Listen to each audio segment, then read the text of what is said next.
friends, happy Wednesday. Welcome back to another great stream where we're talking about all things related to real estate. I'm Joe, and thanks for hanging out on the channel. We have a great stream today. We got a lot to cover. There's been a lot that's gone on. There's been a lot that's happened just today at the Economic Summit at Davos. A lot of stuff came out relating to housing. And also we're going to talk about Greenland just for a second, but we're going to talk about it in the way that it relates to housing. And it does relate to housing, and I'll show you the connection there when we get to that spot. So thanks for hanging out, guys. Glad you're here in the stream. Like I said, there's a lot of stuff going on. We have an article about the policies that kind of Trump talked about at Davos,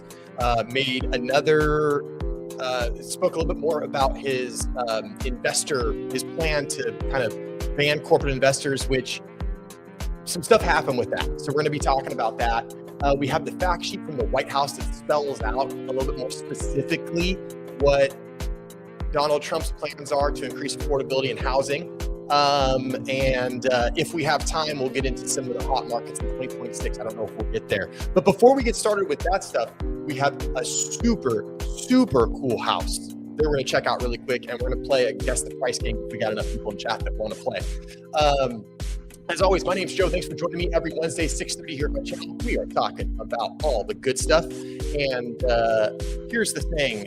We have some cool stuff to talk about. Chat's already flying. Hey, Innovative, what's going on, buddy? Yeah, that's okay. Killer Chronicles, maybe it's the first time he's seen the stream. Maybe he doesn't understand. The only reason we talk about Trump is when it affects housing. And actually, Innovative put it pretty well. He does have his hand in everything. So unfortunately, there's a lot of Trump talk all the time.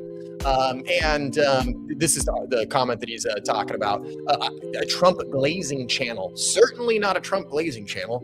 I don't think you've watched my content, but that's okay. And maybe you don't understand how YouTube works, where the whole goal is that I make a title and thumbnail that gets you to click on it, which you did.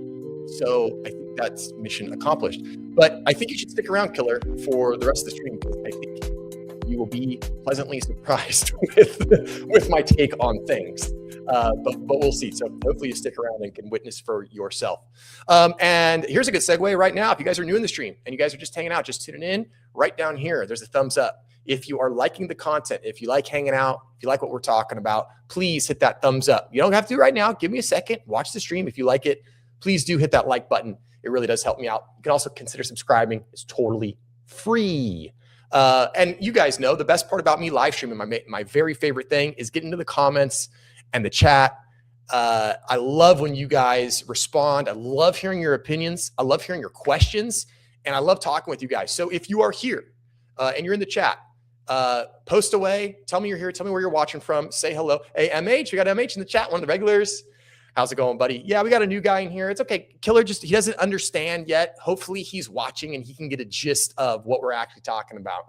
I had to look up what Trump glazing was. I don't know. Maybe he's like a Gen Zer and he's got these slang. I don't know. I'm an old millennial. I don't know what Trump glazing is. I had to look it up. I can assure you, this is not a Trump glazing channel. Gackleberry, how's it going? Hope you're doing well. Hey, I referred another client out to Prescott, and my buddy Joe out in Prescott is helping them wonderfully with their soon-to-be purchase. They haven't put an offer in yet, but they're going to be putting an offer in shortly. So all of the connections in Prescott are paying off. Hope you're doing well. Never Google glazing. I literally Googled Trump glazing because I was like, I don't know. I have no idea what that is. But you make a great point, Innovative. We're at the point now in today's day and age where, like, if you Google anything, you have no clue. There's so much slang out there. Like who knows what I could have found. So luckily I didn't get hit with anything inappropriate. So, all right. The vibes are already high. We love it. We love it. We love it. Happy Wednesday, everyone. I hope everybody's doing good. Crazy stuff in real estate. But like I said, let's get started with this super cool house. And for those of you in chat, we're gonna play a guessing game. We're gonna do guess the price, and we're also going to do guess the HOA on this one. I have a new little trick that I figured out, and I can now block items on the screen. So I can block things out, because before, whenever I would show you guys stuff, I had to be like very careful. So now I can block out address, city. So cool little trick I learned. So I'm excited about that. But take a look at this property. For those of you that don't know, I am a huge car enthusiast. I host a monthly Cars and Coffee. I have a classic car. I have an exotic car. I love cars. I love all vehicles. I love the car enthusiast world. And I saw this as I was browsing. And let me tell you, if you're a car enthusiast, this might be the single greatest property ever of all time. I think that if you can afford it, it probably is the single greatest car-related property of all time, but you also got to like living in the desert. Oh, we got a comment from Killer. He's joined us, or they've joined us, I should say. I shouldn't assume. They've joined us. Now Killer has a legitimate question. Okay. All right, cool. Is it unbecoming to ask my realtor to pay for deep cleaning before I move in? Is this a lease or a purchase? Killer, that does make a difference. Is this a lease or a purchase? If you can answer that question, I will give you a very good detailed answer to your question, which I think will satisfy you. So let me know, is this on a lease or is this on a purchase? And I'll tell you the difference that it makes once you let me know. Purchase. Okay, cool. So on a purchase, absolutely. I think you can ask your realtor for a deep cleaning. In fact, I actually, depending on the house, if the house is like neat as a pin, it's good in good condition, it's been well taken care of, maybe it doesn't really need like a deep cleaning, then I won't do this. But if the house is just your generic, like people moved out, needs to be broomed, mopped, wiped down, stuff like that, I'll actually include a deep cleaning in my closing gift as part of my closing gift. That's not the closing gift, but that's one of the things of the closing gift where I like to give it to my client. A deep cleaning is going to cost me, for a normal house, and this is in Southern California. In Southern California, a house under 2,500 square feet, so a pretty normal sized house, 1,500, 2,000. I'm probably looking at maybe $300 to $500, $500 to $600 for a deep cleaning. That's nothing, and then the client walks in. I was able to tell them that I provided that for them. They walk into their new house. It's beautiful. It smells good. It's sparkling, starts things off on the right foot. So I certainly don't think it is, unbecoming for you to ask for that. Not every agent does that. But I don't think it's unbecoming. I think your agent should probably offer it to you, but maybe they didn't do that. Now, for a lease, it would be a little bit different. For a lease, I'd say you need to talk to the landlord about that. Like the landlord should make sure that the property has been cleaned, because when you leave as a tenant, your responsibility is to leave it basically as you found it. So if the landlord gave it to you dirty, it doesn't really give tenants much of an incentive to give it back clean. So if it was a rental, it would be a little bit different. But on a purchase, I think you totally ask your agent and just say, hey, make it part of my closing gift, and I'm sure that they'll at least consider it. So hope that helps. All right, let's get back to this. So like I was saying, guys, I'm a car enthusiast. This is the single greatest property if you're a car enthusiast, but you need to have some money. But this property is a whole different level of car enthusiast, right? So let's take a look at this. This is a 6-bedroom, 8-bath house. And yes, folks, what you're seeing is a racetrack in the backyard. Now, this is it's a private racetrack. It's a club. So it's not owned by one of these homes. Think of it like this. Think of it like a country club, but instead of golf and fitness, you race cars on a track. So it's amazing. And I saw this come up and I was like, we got to talk about this because this is pretty sweet. So here you can kind of get an overview of the track layout. You can see it's a legitimate track. This was very clever, MH. This was taken early on before it was built out. You can see they had some homes here. They've got some homes here. Now they've got homes like all over this place, all over. They've got it all over this place. As you can kind of see in the picture, you can kind of see that there's more buildings built out and stuff. But here it is. 6 bedrooms, 8 bathrooms, almost 12,000 square feet. Crazy. We'll make some of the pictures bigger. Obviously it's a beautiful, gorgeous house. You can see that these are the other homes. And what's cool is you can see these homes have like balcony views to the racetrack. These are people these are race people, right? These are race car people. You can see that we got 3 Porsches on the track. It looks like that might be a GT3 or an RS. This is maybe a Cayman. Black Lung has entered the chat. Well, you bring up a good point.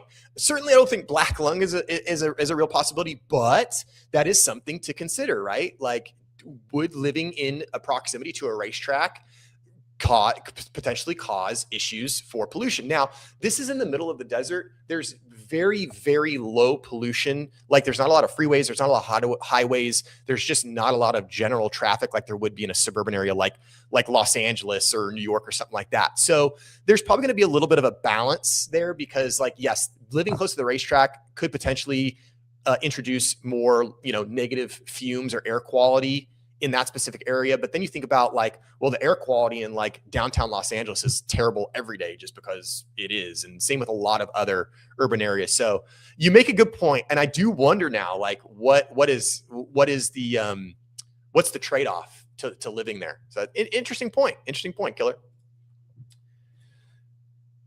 This is the main clubhouse. You can see these guys are going around on track, having a good time in their track cars. And so we're back at the house. So you can see, so this is in the desert of Southern California, indoor, outdoor living. These collapsible doors are super cool. One thing that I thought was really cool about this, obviously you've got this huge terrace. You can watch the races, watch the cars go around the track. These are actually built-in heaters up here, which is really cool. And you also got speakers here.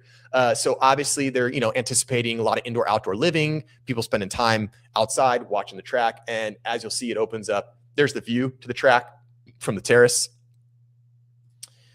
Another view, indoor outdoor, of course, built-in barbecue, huge terrace. And this is really cool. I mean, the indoor outdoor, I love these huge collapsing doors that just collapse in. We see these a lot in a lot of luxury properties now. A lot of beach properties have this.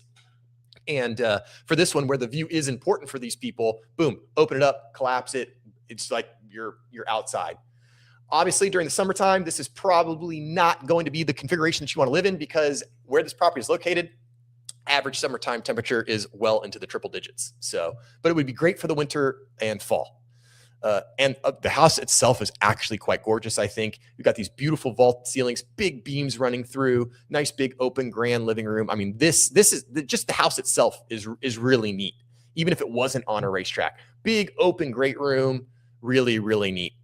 It's a bit excessive. Oh, wait, I missed this one. Hold on. That's a bit excessive for my minivan. Yeah, maybe it is for the minivan. But hey, maybe your next stage in life, Cackleberry, maybe you want to be a minivan race car driver. And then in that case, it's perfect.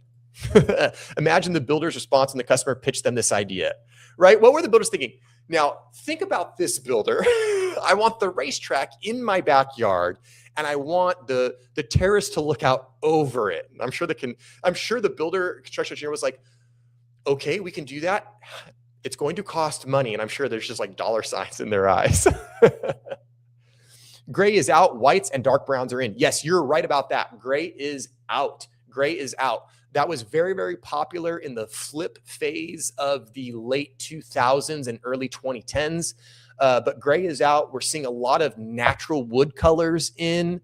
Whites, yep, definitely in. I wish my wife, she's not here tonight. She's not in the chat tonight. She's an interior designer. She'll be able to tell you all about that stuff. Can we guess the AC bill? I'm sure it's exorbitant. Now, this home was built, I'd have to see when it was built. If in California, we passed a law, new builds after 2020 are required to have solar for their power generation. I don't know the year built, but we'll look at that when we go back to the listing. The AC bill, I'm sure here is insane. But I got news, MH. Once you see the price and the monthly HOA, I got news. Whoever is paying this price and the HOA, they got plenty of money for the AC bill. Plenty of money.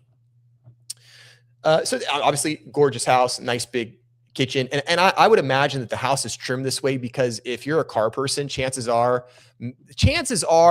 the lady spouse in the family is probably not going to be super stoked about living on a racetrack. So my guess is that the builder, spec the kitchen's pretty nice to try to little give and take. Like, okay, honey, we can buy the house that's on the racetrack, but I need to have a beautiful gourmet kitchen.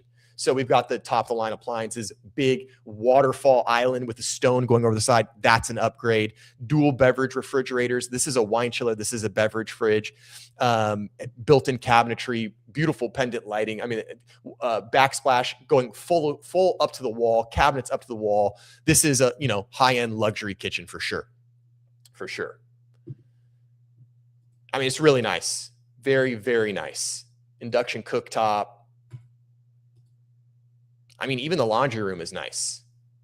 So beautiful, beautiful home, all of the trimmings, but there's more cool stuff coming. There's more cool stuff coming. I mean, this is a big, fancy, expensive new home. This is what it should look like to me. I mean, obviously it's very, very nice.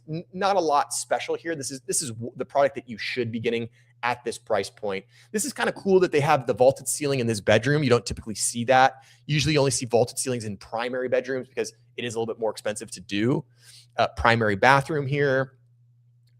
Tub in shower. This is one of the new things, right? So this is one of the new trends that we're seeing in design is putting the putting the tub in the shower and then having like one big kind of bathing room is the idea. We have a racetrack in our residential neighborhood. It's called Federal Boulevard. Yeah, there's one of those in every neighborhood. We got one of those too. It's called Baseline Road in my area. And that track doesn't cost anything unless you get a ticket. Then it's a very expensive track. Obviously, it's got to have a game room, right? We got the air hockey, the ping pong, that fun stuff. And there's more coming up. I think this one has it. Let me see if it has what I'm referring to. Obviously, bedrooms. Notice they all have views to the track. Cool. And of course, what luxury racetrack home wouldn't be complete without its very own home theater? Right. So you've got the big home theater. This one, they didn't go the individual theater chairs. They went with the big like loungers. This is cool. Super cool. Of course, there's a bathroom there. It's got a little sink. Well, and of course, if you have a home that's on a racetrack, one of the most important rooms of the house is going to be the garage. Check out this huge garage. They got the go-karts on the racks here, beautifully finished, wonderful lighting. And, no big thing. Just got the McLaren and the Porsche back there. Just, in case you want to go for a drive. They're just hanging out ready to rip around the track if you need it. Oh yeah, it's got a laundry room, of course. And I love this. This is the front door, folks. So when you walk in the front door, your entryway art is your garage. This would be cool. Like, I would love this. I have both of my cars I would love to be able to look at all the time, especially one of them. I'm really smitten with one of them because I just bought it. So I would love to be looking at it all the time. To me, this is super cool. This is a really cool feature. So guys, there we have it. Let's go over the description really quick so that you guys can get some more information. When was this built? 2019. So this home does not have solar by default. I don't see panels on the roof. So the AC bill is going to be pretty dang high. Single family residence. It's an 11,000 square foot home on an 8,200 square foot lot. Remember, 2 stories. They got that square footage by going up, not out. And let's take a look. Villa number 71, stunning villa with premium on-track location at the Carousel. Approximately 11,843 square feet, 6 bedrooms, 5 bathrooms, 3 powder rooms, an elevator, theater room with adjacent butler's pantry, game room with foosball, ping pong table, and large TV with galley kitchen, butler's pantry with laundry room, and more. Yikes, I feel like I was on the prices right there for a second. Garage space for approximately 12 cars. The garage alone is 3,500 square feet. Guys, that's bigger than a very large majority of homes that people live in.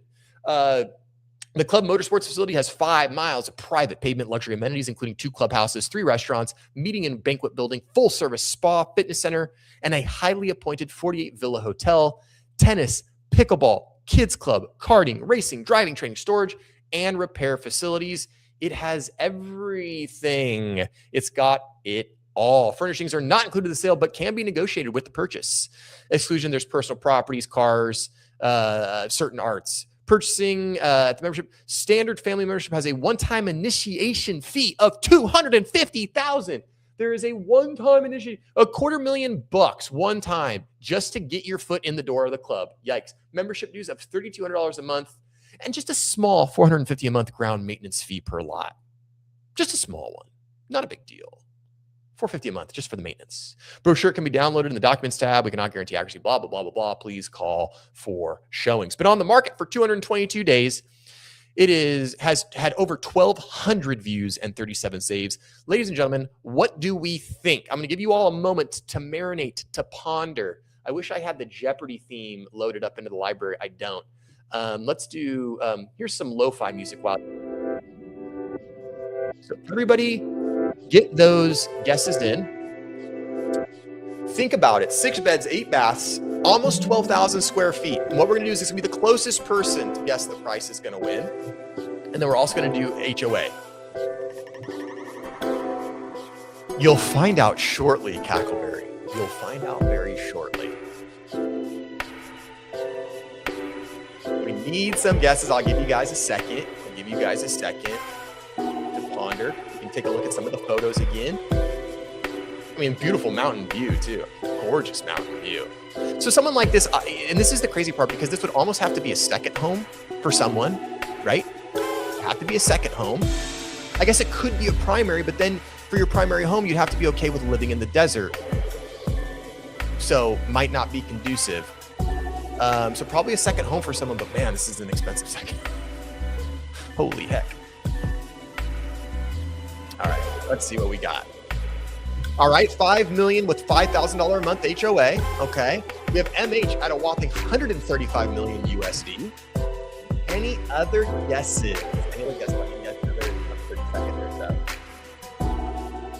Looks like there's still some vacant lots. Oh, no. This is like a lawn for whatever. This might be the hotel or something. Literally, like 40 hotel. But yeah, right on it. This is just because I sound like Price is Right does not mean this is Price is Right, MH.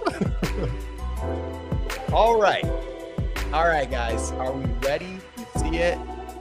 Are we ready to see it? I'm gonna make my screen full screen here while I do some technical things. How do I know I can do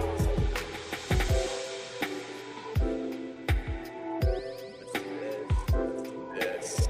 Let's do this. All right, save. This home can be yours, all for the low price of $7,500,000, and the HOA per month is a cool $3,650. $3,650 a month at HOA, $7.5 million with a $250,000 initiation fee. You can own 61461 Goodwood Drive in Thermal, California, and you can be a part of the prestigious Thermal Racing Club. What do they call it? The Thermal Automotive? Thermal. It's the Thermal, just the Thermal Club. That's how. The Thermal Club Motorsports. There we go. Just a wee bit over. That's okay. So here it is, guys. Crazy house. I feel like we had to bring this up. Again, as a car enthusiast, as a crazy house, I like to bring you guys something crazy, something that's a little out of the normal. So here we have it. All right, guys, let's get to the main event. Share this tab instead. All right, so for those of you who don't know, there was the Davos summit. So like biggest world economic meeting is all the economists, all the leaders get together to talk about all of the economy stuff. At Davos in Switzerland. Cackleberry, let's see. Who would pay that kind of money to live in Thermal? I wouldn't live there if you paid me. See, that's what I mean, Cackleberry. I think the weird part is like, it's really like, it's got to be a second house, right? Like it really, that can't be a primary residence for someone. And then my thought is like, whose secondary home is 7.5 million in the desert? And then you have to store your cars there. So the car, your $200,000 Porsche, your $150,000 McLaren, your $300,000 Lamborghini, whatever your collection is there, stored there, and then you can't drive it when you're at your Miami house or your LA house, right? So like, this is one of these homes that has to be like fully stocked, fully furnished, fully paid for, and then like you just go to it every once in a while, like or like maybe a retiree that's like way into cars, maybe. I don't know. I would love to know the buyer profile, the people that live at Thermal Automotive Club or whatever that was called. Pretty crazy. I mean, I would love to there. That would be a dream of mine. I will never, ever be able to live there. Unfortunately, I would have to sell a lot of houses. I'd have to sell a ton. So guys, in Davos, Trump was talking about basically his housing policies and what's going on. And so basically the two big focuses of the Davos thing that we heard about in our media was basically Greenland and in institutional housing. And we're going to talk about both for a little bit. We'll talk about Greenland at the end. That was yikes. We'll get into that at the end.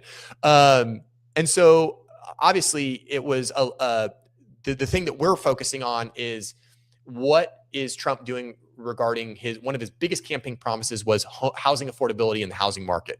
And so he got up there and he talked a little bit. This article from CBS News kind of covers some of that stuff. So let's get into it. Obviously, this came out today at about 4:30 Eastern. This speech was given this morning. But Swiss time. So maybe like about 12 hours ago.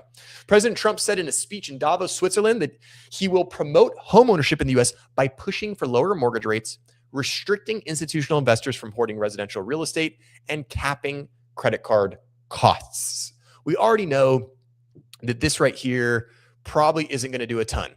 But again, Trump has to do something, right? He's got to do something. He ran on that. He said, I'm going to get affordability in a better spot. I want people to be able to buy homes. We've been hearing from the public for really 5 years that homes are too expensive for the general populace. So he's got to do something, right? He's got to do something. I got news for you. The credit card things is not going to do anything. If anything, that might hurt people because banks will then tighten down who they give credit cards to. And people with maybe not the best credit, not a lot of credit history, could start to be like kind of discriminated against because now if the bank goes, well, I can only make 10%, the juice isn't worth the squeeze. You're risky and I can only make 10% of you. I'd rather just give credit cards to people that I know will pay me because 10% ain't nothing. So that might not work out well. And we'll talk about pushing mortgage rates lower, which has to do a little bit with Greenland. But again, we'll get into that. Speaking at the World Economic Forum on Wednesday, Mr. Trump described homeownership as a symbol of health and vigor, while touting his executive order this week aimed at deterring Wall Street firms from competing with Americans. And that's what we're talking about, this executive order that basically said, he basically made an executive order that is encouraging Fannie and Freddie to not have lending to basically have lending standards that make it difficult for institutional lenders to buy and basically would favor, your quote unquote typical home buyer, right? Yet he stopped short of providing details on how such a ban would work. And housing experts said such measures fail to address some of the key drivers behind rising home prices. It's just not fair. In his speech at the annual gathering of world leaders, policymakers, and business figures, Mr. Trump blamed institutional investors for driving up home prices for Americans by purchasing hundreds of thousands of properties for investment purposes. Homes are built for people, not for corporations, Mr. Trump said. It's just not fair for the public. They are not able to buy a house.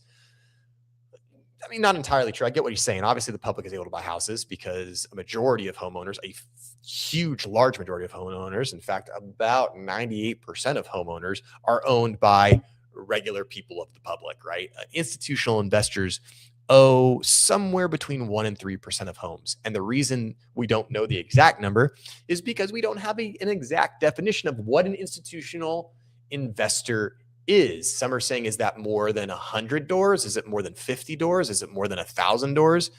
We don't really know, right? We don't really know. So that's why we don't know the exact number of doors. But at the end of the day, regular people are able to buy homes, but I think the bigger question is not enough people are able to afford a regular typical home, right? And that's where the problem lies. His proposed ban would restrict future purchases of single-family homes by major housing investors, such as hedge funds and real estate investment trusts, but would not force them to sell properties they already own. The plan would require approval by Congress before taking effect. A lot to unpack in just these two sentences. So again, this is not a law. Congress makes laws. The president doesn't make laws. He can do these executive orders, but he can't make laws. So this is not a law. It would take Congress to vote on it to make it a law. So that's the first thing we need to understand is this is just an executive order. It's basically a directive of the president, but it's not a law. Now, the other things here, really, if we're looking at a way to really increase affordability for the average person, limiting new purchases by institutional investors of single-family homes, unfortunately, probably isn't going to do really much. And it's probably that effect probably won't be felt much at all. And if it is felt, it will be a very long time, years, several years before that happens. Really, the only way to bring a meaningful, and even then, when you look at it and the amount of homes that institutional investors own, I don't even know if it would be a meaningful reduction in price. In some areas, it could be in high impact areas where places like Georgia, the South, where there's a lot of these communities that where a lot of the community was bought up by institutional investors. So the areas where there's a high concentration, I could see that maybe this could have a positive effect. But the only way that this would have a hope at having a major positive effect sooner rather than later would be mandatory divestment of assets, which would mean basically the federal government would say, you got to sell. You have to sell houses. Blackstone, BlackRock, all these institutional investors. You have to sell X number of amount, or here's a schedule. And by it's 2026. By 2030, you have to liquidate your single family residency ownership portfolio by 50%. Something, I don't know. I'm just making stuff up, right? But that would be the only real way to get quick, potential immediate relief. This whole idea of you just can't buy any more of them. Well, I don't know if that really benefits things. And they bought a lot while the getting was good. The getting's not as good anymore. So I don't know how much of an effect that's going to have. The other thing here is hedge funds and real estate investment trusts. All right, guys. So a lot of times media throws around words like hedge funds and real estate investment trusts, or would be a REIT. And they all go, oh God, those hedge funds, they're buying up everything. And those real estate investment trusts, we hate them. The big Wall Street, they're sucking the blood of the American person dry. Okay. I don't necessarily disagree with that, but something that we need to remember is that if you have a retirement account, if you have investments, if you have a Roth or 401, or you have an investment portfolio, you are the hedge fund. You are the real estate investment trusts. There's an extremely high probability, if not a certainty, that your retirement, your portfolio is invested in such things and hedge funds and real estate investment funds that make up your retirement. The largest group of people that have retirement funds right now are baby boomers. The biggest group generationally that make up our Congress and government is baby boomers. So basically this plan would be like saying, we're going to limit ourselves. Congress and baby boomers are going to limit their own ability to make investments on this. So again, it's a slippery slope, because if you did make any significant policy that did require hedge funds or investment firms, institutional investors to sell their inventory, there's a very real possibility that's going to negatively affect shareholders and investors that are likely you or me or your parents or grandparents, gratefully, if that happens. So again, it's like one of these, like, everything is so connected. What comes first, the chicken or the egg, right? And I think the positive is that at least something is being talked about. At least the federal government is doing something. I don't think what they're doing is going to have a significant or major impact. And I think a lot of it probably is a lot of puffing for the midterm elections. I think that's really the biggest thing. I think, and I won't go any more into it because it's going to start to veer into a political thing, and that's not what we do here. Again, the reason we're talking about this is the effects that it has on housing. But we'll see. We'll see. Where's my mouse? Here we go. It'll fail by one vote. Who's to be determined later? Yeah, it's funny how that always works. Oh, this contra vote. Oh, I just missed by one. Oh, tie break vote. Yeah, it's weird how that works, right? It's really, really weird how that works. All right, so that was a pretty long tangent. Let's continue on, if you don't mind, guys. But Gina Yoon, Chief Alternative Investment Strategist at LPL Financial, noted that the proposal only applies to existing houses and excludes newly built homes, potentially allowing some firms to continue scooping up properties. Ooh, it's an interesting development. So Trump's saying you can't buy existing homes, but new homes you could buy. Interesting. This allows institutional investors to shift their capital to build to rent projects, which could actually accelerate more rental community development owned and managed by large institutional investors, she said in an email. This, guys, like these build to rent projects, this is kind of a new idea. So basically what's happening in some areas of the United States, a lot in the Southeast, a lot in Georgia, and just Google, there's news stories all about it. Invitation Homes, go ahead, Google it.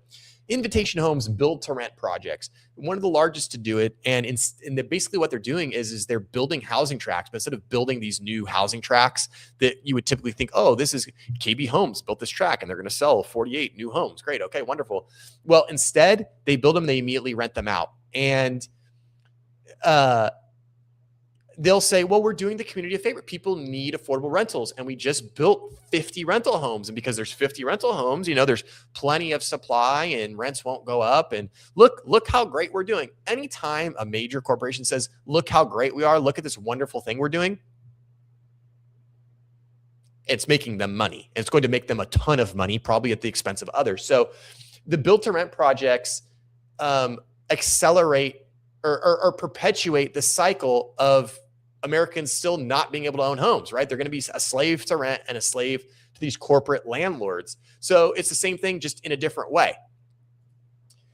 And there are many more structural factors that drive home prices and affordability issues than the share of homes owned by institutional investors. Yep, such as chronic supply shortages, zoning constraints, income and mortgage costs. Bingo. Let the financial person, let the thinker figure it out. She's going, wait a minute. It doesn't matter. The number of institutional investors, they are not dragging down the market, right? They're not dragging it down. It's not institutional investors. Again, it's 1% to 3%. She's saying if you really want to address home affordability in a meaningful way, supply shortages, zoning constraints, income and mortgage costs. And that's what a lot of people have been saying for a while. We need to make it easier to build new homes so that we can build more. We need to somehow get incomes up so people have more money to afford the home, and mortgage costs are very high. The thing with mortgage costs right now is interest rates, they're where they should be.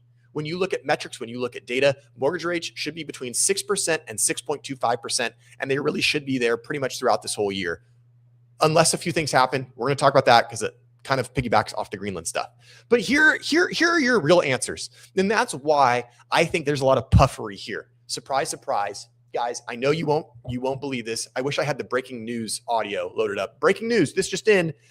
Turns out politicians engage in puffery. I know you might find that hard to believe. But at the end of the day, this whole thing that Trump's got going on, I think it is impressively empty when it comes to making meaningful difference. Am I glad that we're talking about how to increase home affordability? Absolutely. Absolutely. And it's great that the federal government's bringing it up, and it's great that we're looking at ways to make it more affordable for the everyday person. But let's get real. What they're talking about is not going to really make much of a difference, in my opinion. Hey, Joe, if you were president after you got done bombing Greenland, yeah, absolutely. What would you do to lower housing prices? Yeah, okay. Great question. Thank you. If I was president, to lower housing prices, I'm a firm believer that it's going to be very, very difficult to build our way out of this.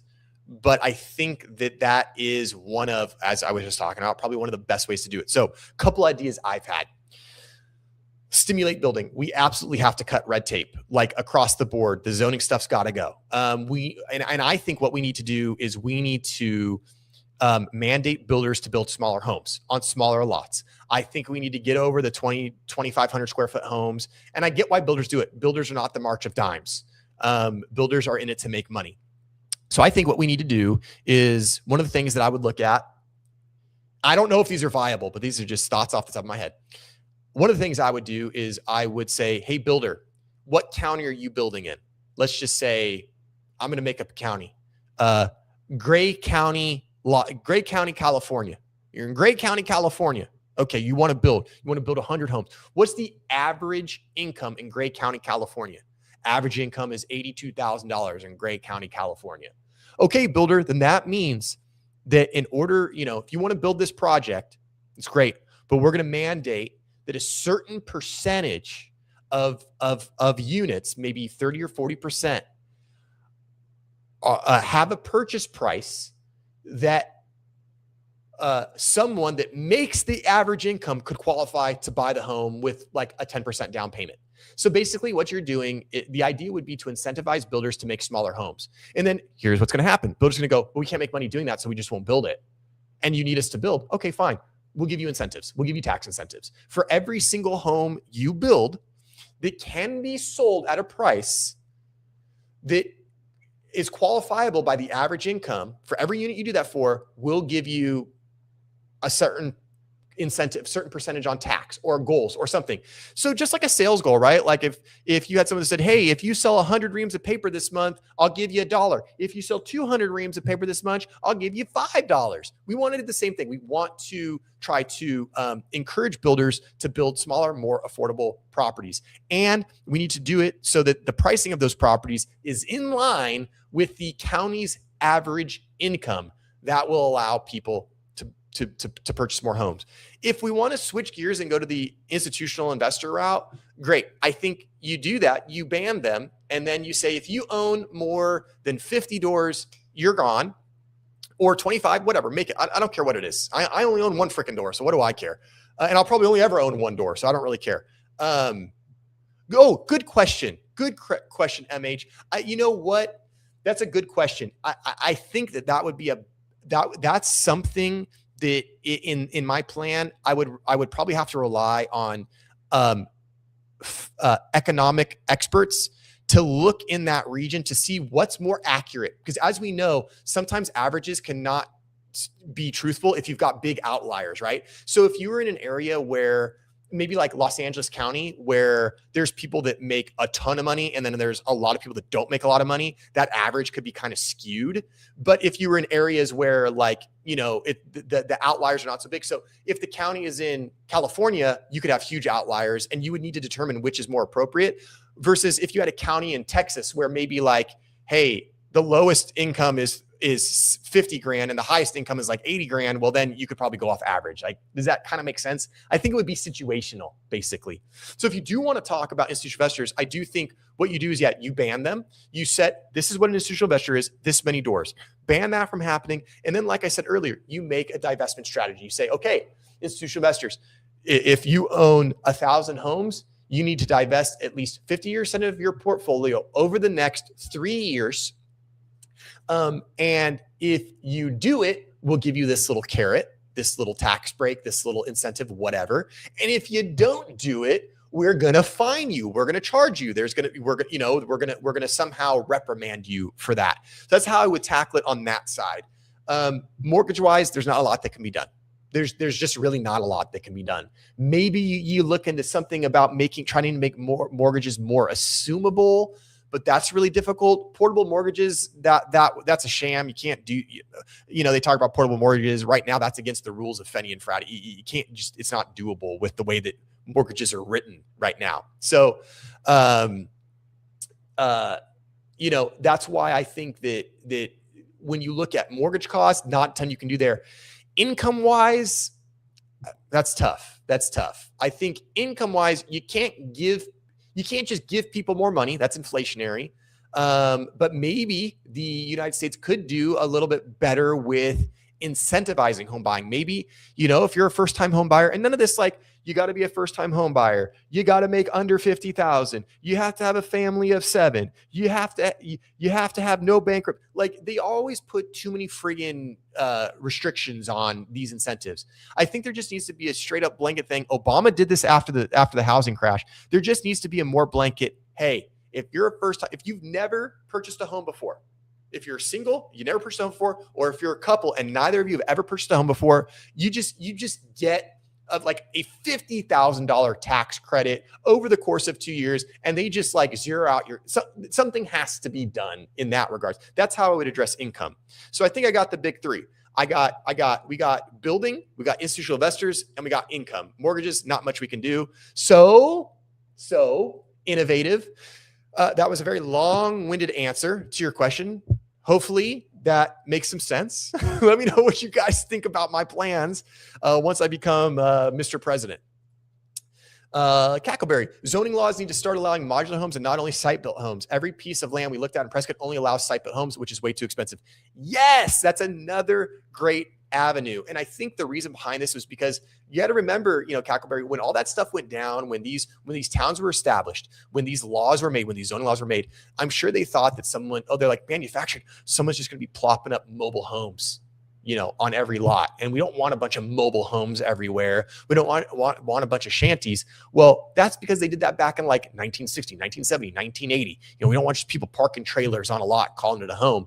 But now we have all sorts of new technology where manufactured homes, modular homes are totally wonderful options for people that are potentially looking to save a little bit of money when building. So I think that's a great idea. I think that's a wonderful idea, would be to increase the local jurisdictions' openness to manufactured or modular property. FDR forced people to sell their gold. Yeah, and imagine. So if FDR was able to force people to sell their gold, I think it would be legally allowed and probably easier to get people behind institutional investors selling their assets, their investments, their homes. So I really don't like that. I don't like when government is telling what people can do with their private property. Corporations are technically considered people. Maybe that's something that is addressed and changed, right? Because if corporations aren't people, then maybe they can't buy houses at all. So if you have an LLC or corporation, that changes the game. Also, too, the other part that might change is a lot of corporations commit crimes. And when corporations commit crimes, who goes to jail? Usually no one, because they go, well, the corporation is its own entity. So if the corporation's in trouble, you put the corporation in jail, but the corporation can't go to jail because it's not a person. Nobody ends up getting in trouble, right? Like very rarely do any executives ever go to jail. So if we change the rules that said, hey, corporations aren't people anymore, well, then maybe we can start holding these people responsible for when they do things like, I don't know, Enron, or other big things that come crumbling down and ruin people financially. All right, that's my tirade on that. That is my tirade on that. All right, we'll get back to it. Across the U.S., big investors account for roughly 1% of total single-family housing stock, according to an August analysis by researchers at the American Enterprise Institute, a nonpartisan think tank. Yet research from the Government Accountability Office shows that even modest levels of institutional investment in the local housing markets can drive up home prices, especially in communities with high concentration of investor-owned properties. That's exactly what I was saying. One of the other things I hear all the time is, and people are confused, and it's okay. There's a lot going on in the world. It's okay to be confused. Our friend Killer Chronicles was a little confused when we started the stream. That's okay. People get confused, and then they learn and they find out, and then they're smarter, and that's good. It's always good to learn.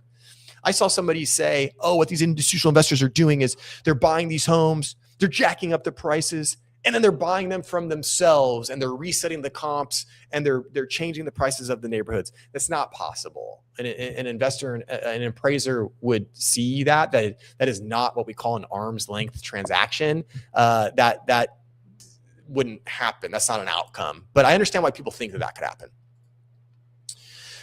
Shamus Roller, executive director of the nonprofit National Housing Law Project, said that the plans released so far by the Trump administration to address home affordability fail to account for the complexities of the housing market. I agree. And by the way, if Chronicles Killer, are you still here? Let me know. Am I Trump glazing? I don't think I am, but please let me know if I'm Trump glazing at any time, because I'm curious now. Given how big an issue this is across the country, it deserves more attention and thought than what has been provided. Yeah, told CBS News. Specifically, Roller highlighted the shortage of available homes for sale, saying that new U.S. tariffs on imported home building materials have raised costs, and that the Trump administration's crackdown on immigration has led to worker shortages among construction companies. Both of those things are very true, very real. Both of these things are very, very real. We do have a shortage in labor because of the immigration stuff, and we do have an increase in building costs because of tariffs. Indisputable. Analysis with Oxford Economics said that Mr. Trump's fixes could, in fact, boost demand for homes, but are to do little to boost supplies, which they say is essential to addressing the affordability problem. A persistent shortage of housing units is a key driver of elevated housing costs, Nancy Vanden Houten, U.S. lead economist with Oxford, said in a report. Falling mortgage rates. Mr. Trump on Wednesday said his policies for easing home prices are already bearing fruit, pointing to mortgage rates this month falling to a 3-year low after he directed the federal government to buy $200 billion worth of mortgage securities. The president also said he could take other steps to reduce the cost of home loans, but added that he doesn't plan to do so because he wants to protect existing homeowners. So let's talk about this little one for a second. So as we know, guys, here we go. We got MH with another comment. Let's talk about this first. Contractor I used to know said he had to hire immigrants because he couldn't find Americans who could swing a hammer. That is a very common thing. This is very common. I mean, how many labor employers have said, I can't find anybody who wants to do this job. I can't find someone who will do the job at this price. If I hire that person, I have to pay them this. And then when I go to the customer and tell them what the price will be, they say it's too expensive. And then we don't get the job and then no one gets paid. So yeah, that's certainly part of it. Certainly part of it. So let's talk about this little ditty for a second with the $200 billion worth of mortgage securities that were bought. So on Friday, this was not a week ago Friday, President Trump came out and said, I'm going to authorize Freddie and Fannie to buy $200 billion worth of mortgage-backed securities. Whenever we buy mortgage-backed securities, interest rates go down.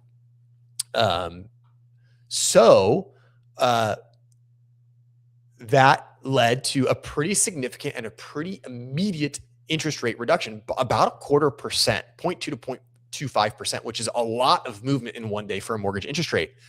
And everybody went, oh, this is great. Look, he's doing it. We got it down for a while. We were quoting 5.99 for about half a day. And then for a couple of days, it stayed at 6.01, 6.02 for a while. Amazing, really good. And then what happened Sunday night? Powell comes out and says, they're coming for me. They're trying to come for me. I got subpoenaed. And then we lost a lot of the traction that we made up. So I'm sure you're asking, Joe, where does Greenland come in? Where does Greenland come in? Well, as we saw, Trump goes, I want Greenland. And the entire international community is like, nah, dude, you don't, that's not how this works. And Trump's like, well, that's okay. I'll just buy Greenland. And the international community was like, no, dude, it doesn't work that way. It's not for sale. And then Trump's like, well, then I'll just take it. And you guys didn't give me the Nobel Peace Prize. So I'm not going to go through peace. If I want it, I'll just take it. Okay. Immediately, the global economic community is like, well, I was going to say a bad word, then I was going to say a less bad word, but they're like, shoot. This is not good. This is not good. We could have a serious inter-NATO conflict. That's a bad problem. Remember what I said? I said interest rates are probably going to be steady unless we have a war or there's a pandemic. Well, that old Greenland thing was certainly enough to cause basically another version of the American sell-off. We saw a lot of different international investment funds, communities sell a lot of American-based stocks and investments. One of a Switzerland group sold 100 million in U.S. Treasuries. It sounds like a lot. 100 million is not a lot. We're not even going to notice that. But still, that is all science to the rest of the community. And so what that do? Interest rates went back up. They went up to 6.25. They're still where they should be. But what did the U.S. just do? The U.S. just spent $200 billion of their money to buy mortgage-backed securities, and it completely erased the progress that made because Trump decided to go out there and talk about Greenland recklessly. So all of the gain that we got from the mortgage-backed security, all that stuff, the purchases, boom, gone. Exactly. Our money, our $200 billion of our money was used to buy this to make interest rates go down. And all he did was he basically used he directed the federal government to use our money to shore up mortgage rates so that he could get reckless with his words to see how it took. Remember, I told you, Trump loves to do these test balloons. He loves to go out there and say these crazy things and then see how people react. And his test balloon was, I'm going to invade Greenland. And he knew that if he did that test balloon, it would shake things up and mortgage rates would probably not do well. The midterms are coming up and people are very sensitive to mortgage interest rates right now. Very sensitive. So he shored up the interest rate problem by pre-spending $200 billion to bring those rates down so that when he floated this balloon about taking over Greenland to see how it would be accepted by the international community, it wouldn't rattle interest rates too much. And then look what happened. Quietly, he met today with a bunch of very powerful people in the international community. Then he comes out of that meeting and goes, oh, we talked it over. We figured it out. I don't need to take over Greenland. We're going to come up with something collaborative, and it's going to be fine.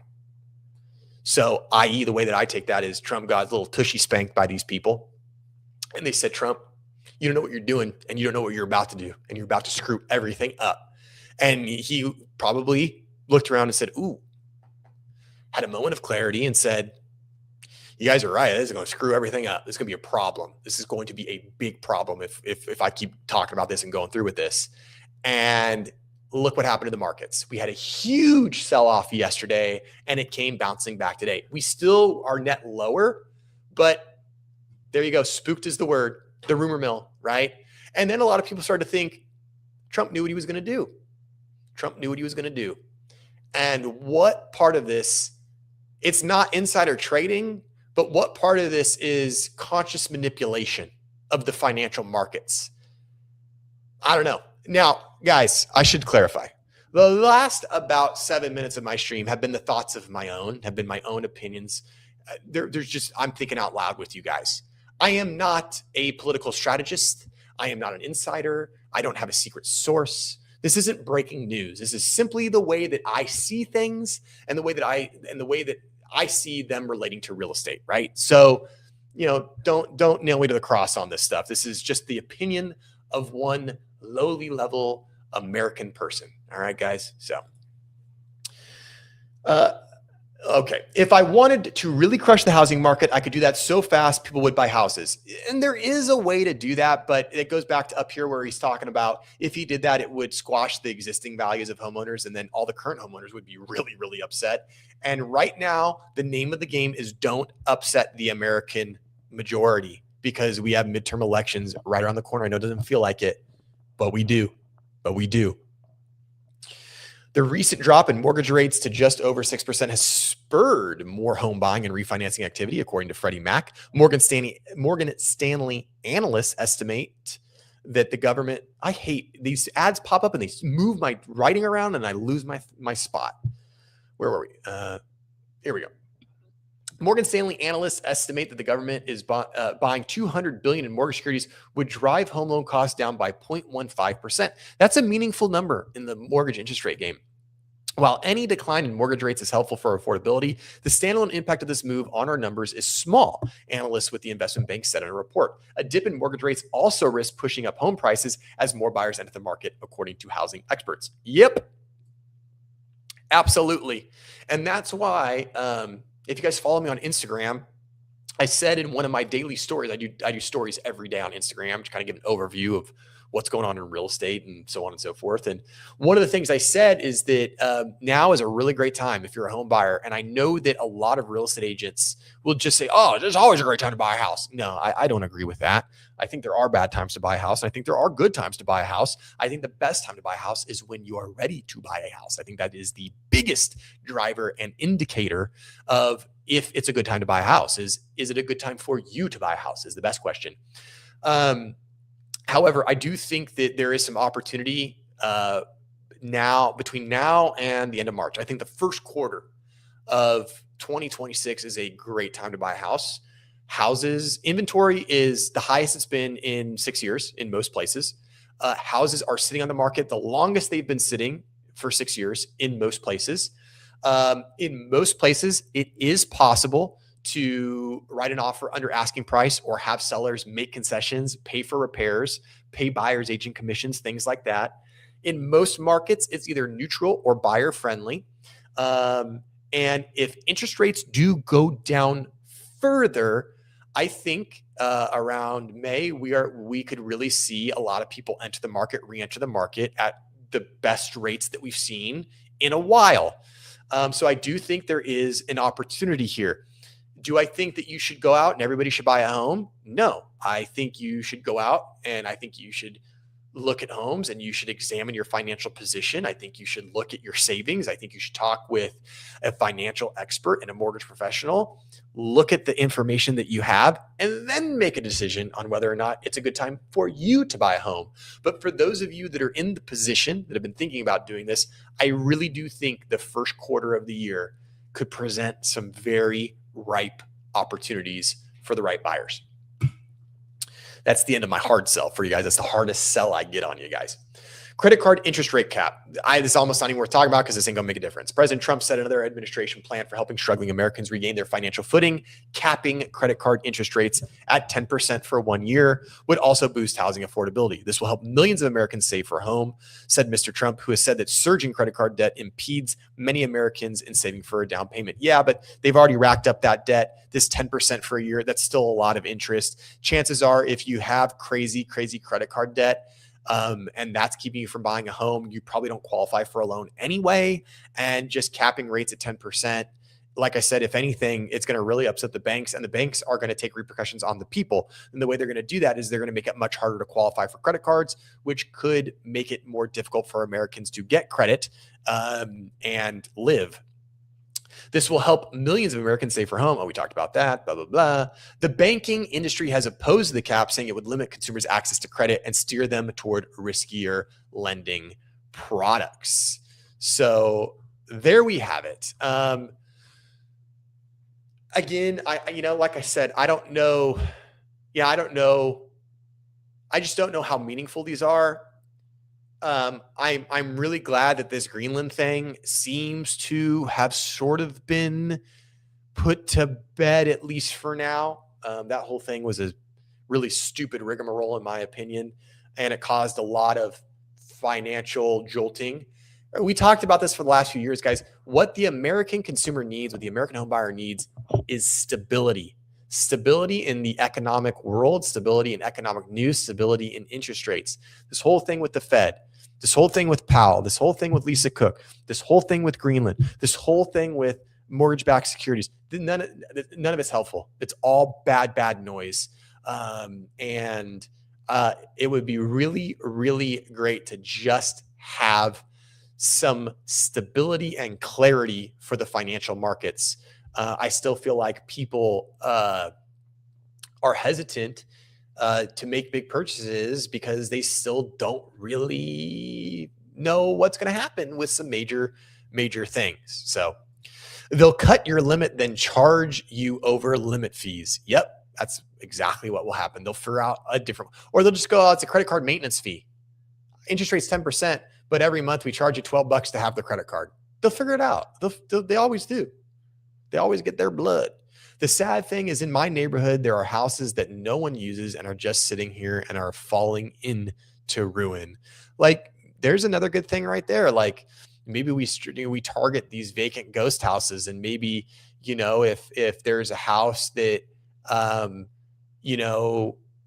for some reason, the local jurisdiction is notified that these houses are vacant or have been vacant for a while, or they're abandoned, neglected, in a state of disrepair. Maybe you track down the owner and say, hey, owner, if you sell this house, put it on the market. And if you do sell it, if you've got capital gains, we'll eliminate them, or we'll cut capital gains in 50%. You got this old dilapidated house. You've owned it for 30 years. You don't even live in it.